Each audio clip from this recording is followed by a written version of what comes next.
السلام علیکم۔ شیعہ لوگ یہی بات کر کے امت کو تقسیم کرتے جا رہے ہیں کہ حسین کو ان لوگوں نے شہید کیا، ان لوگوں نے شہید کیا۔ جب جانچ پڑتال کی جاتی ہے، ہسٹری کو دیکھا جاتا ہے، چیک کیا جاتا ہے، تو پتہ چلتا ہے کہ یہ تو شیعہ لوگ تھے جنہوں نے حسین کو شہید کیا۔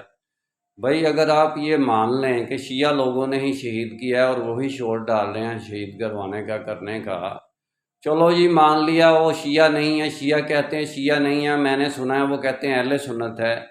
چلو جی اہل سنت نے شہید کیا ہے تو وہ ان کی کیا سزا مقرر کی جائے؟ مرے ہوئے قبروں کے اندر ہیں وہ، ان کی کیا سزا مقرر کی جائے؟ ان کے پاس کوئی الفاظ نہیں ہے۔ اس کے جواب میں ان کی نہ ماں کو پتہ ہے ان کا باپ کون تھا، اور نہ ان کو پتہ ہے ان کا باپ کون تھا، نہ ان کی ماں کو پتہ ہے کہ ان کا قسم کون تھا اس کا کون، کیونکہ تمتع کی پیدائش ہیں۔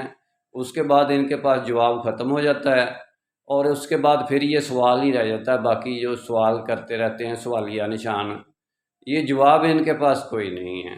تو بھائی آپ لوگوں کو میری طرف سے تو جواب ہے، آپ دائرہ اسلام سے یعنی کہ حقیقت میں خارج ہیں، کیونکہ آپ نے اسلام کو ڈائریکٹلی پروپورشنل کہا ہے کہ اسلام والوں نے حسین کو شہید کیا، امت نے حسین کو شہید کیا، مسلمین نے حسین کو شہید کیا، اہل سنت نے حسین کو شہید کیا۔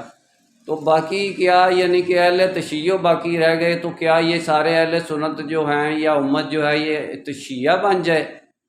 تو پھر جو یعنی کہ یا کوئی اپنی ڈیمانڈ تو بتائیں نا، اپنی بہن کا رشتہ دینا ہے یا ماں کو اس کے ساتھ تمتع کروانا ہے؟ کیا کروانا کیا چاہتے ہیں آپ لوگ؟ ہم لوگوں کو کیوں اسلام والوں کو آپ لوگ پریشان کرتے ہیں شیعہ لوگ؟